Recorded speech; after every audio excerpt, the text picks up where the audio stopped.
when Krishna knew that it is just a role, and when he was leaving Gokul, and Yashoda was crying, and the speaker said that Krishnaji was crying, right? Okay. So your objection is on crying or leaving Gokul? Yeah. It's like that you are not a practicing Christian, but in the drama in the school, you were given a role of a Christian. And you played that. But inside you know that your name is Aran and you are a student and this is just a drama. But yet when you go onto the stage, you have to behave like you are doing justice to your character. So the one who was the playing role of a potter was supposed to play a potter. Now this your classmate or someone is not a trained potter. Maybe never have seen a potter's wheel also, right? And yet he's playing the role of a potter. Because to play a role, you don't have to learn to do the pottery. You can just play because it's a drama, it's an act, correct? So if you can act a role in your school drama, why can't Krishna act crying?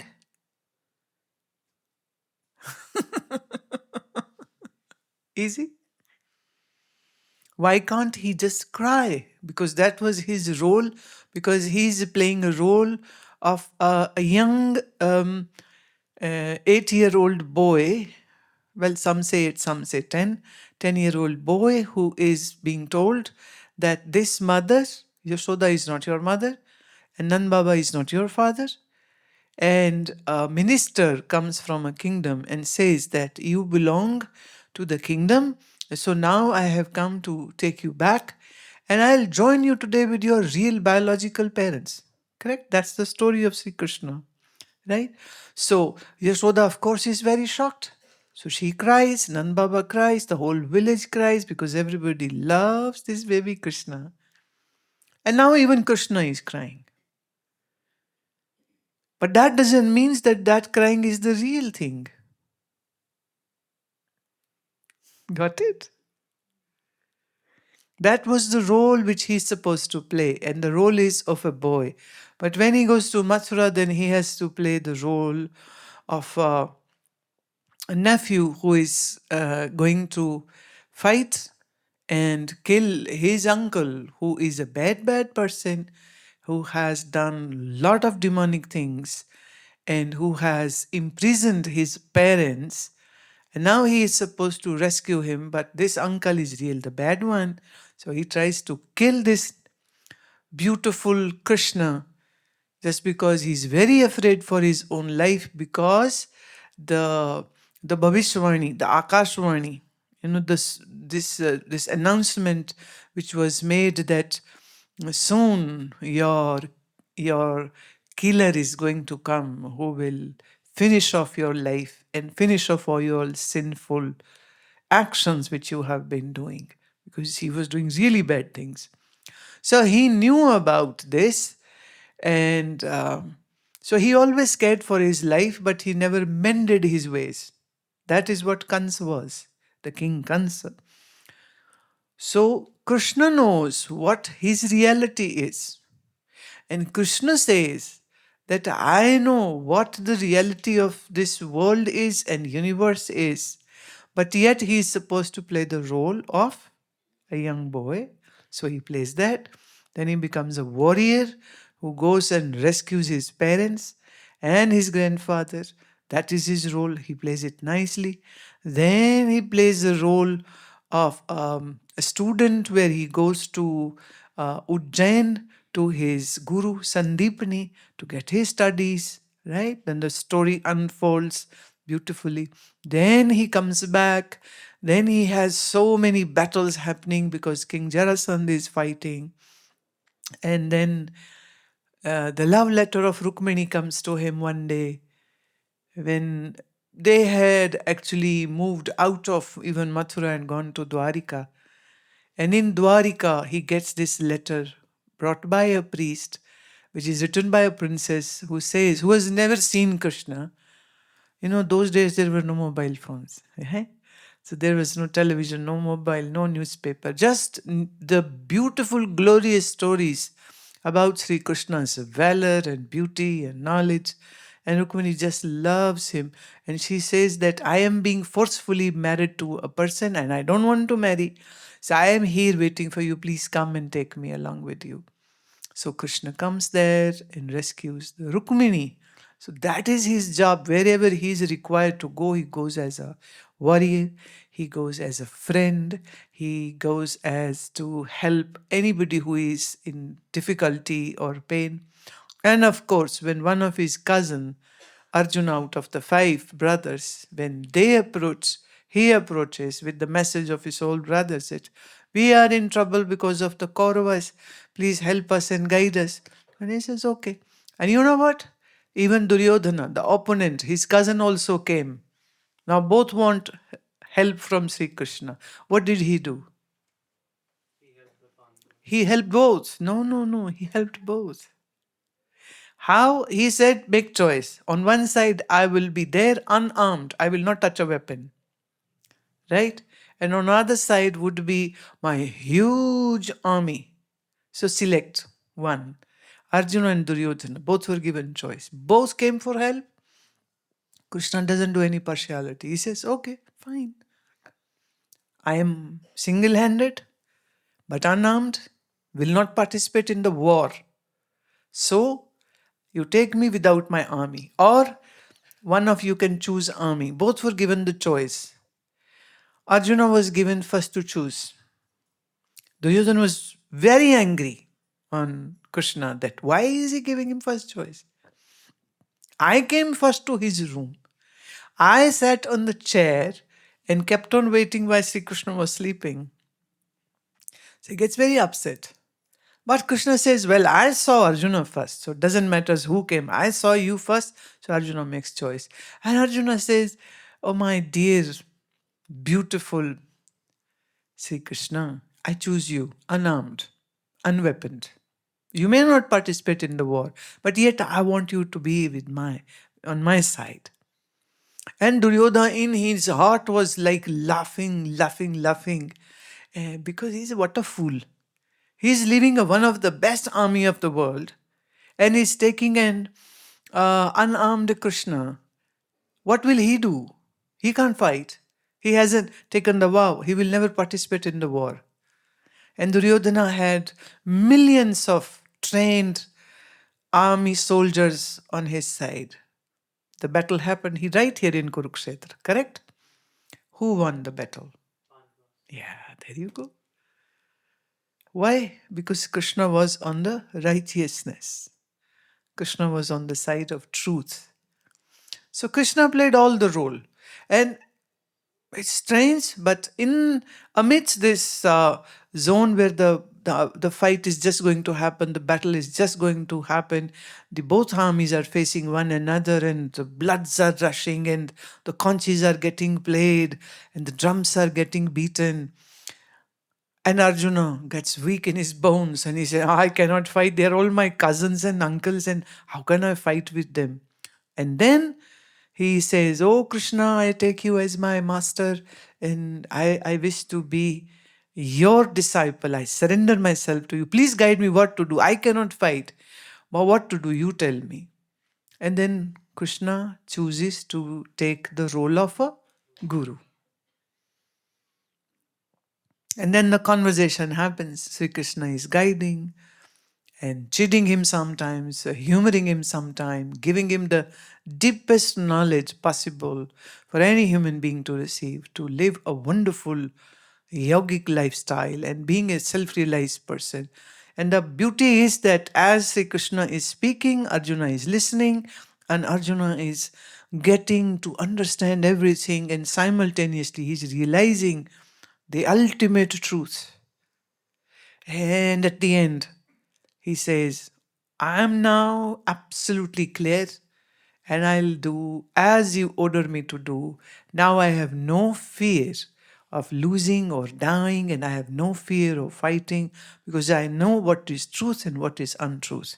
And now I know I am on the side of truth So I'll fight for the truth. If I die, fine, because I know I am not body. I am not the body. I am the true Atman. Myself is the true reality. And now you have helped me to understand this. So I am as ready to fight as you order me to do so. So he started to follow and put into practice what he heard from his guru, Sri Krishna. Correct? So Krishna played various roles in his lifetime. We don't call it lifetime, we call it Leela. Why? Because it was just an enactment for him. It was like a drama being staged.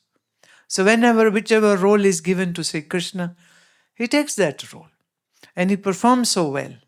But inside he remains unattached, always illuminated, always stable, always, he had all the superpowers with him. Yeah, but he still behaved like a human being in this war. And wherever it was required to make a strategy, to make a war plan, and he would do that, and every time he would succeed. And in the end, it got proven that if you have Sri Krishna on your side, even if he's unarmed, you will be a winner. So, who has God on his side can never lose. And it's just not the God. God is not a concept. God is something which is to be realized and found and explored. So in your school drama, where these students were given role of a Christian, a Hindu, a Muslim, a Sikh, so they tried to create a story and where everyone is actually breaking their point of worship and the other comes and then the other comes and then the other comes, and later on the summary is that everybody is one and we should be in this nation with peace and respecting one another. But the truth is that just by having a label of a religious person, you don't become truly a religious person. You can't be called a true Hindu if you do not know the spirit of Bhagavad Gita.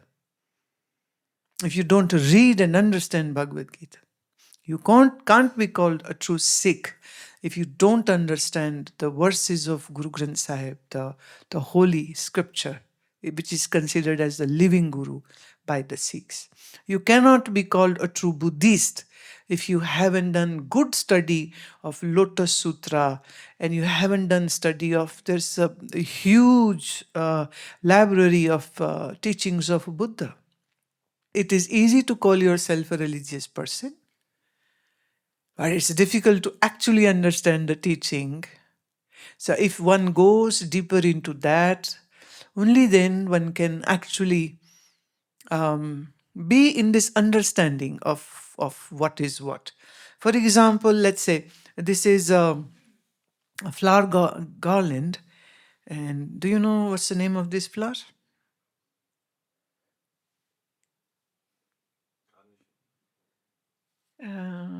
Okay.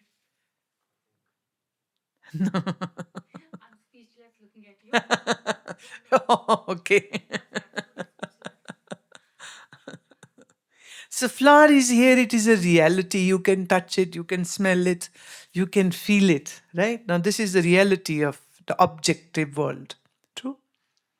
You can see a dog, a woman, a man, a building, a tree, a river, a cloud, a sun, a moon, and everything, right? Very visible, very tangible. You can touch, you can feel, you can smell, you can taste.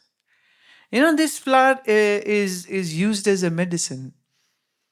And it's actually used in Chinese medicine for liver, to remove the heat of the liver. So nice. But when somebody says God, is God the reality, the way that this reality is for you? No. Because we don't go deep into these things.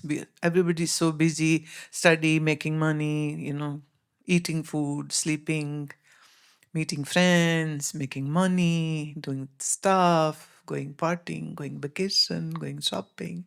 So who is giving time to understand all these things, right? Because this knowledge is very, very superficial. It's like hearsay. Nobody goes deeper into it. Hence, everything spoken or read is very superficial. And to go deeper into this, one needs to, like you, meet me more. Yeah, he's saying to his mom now.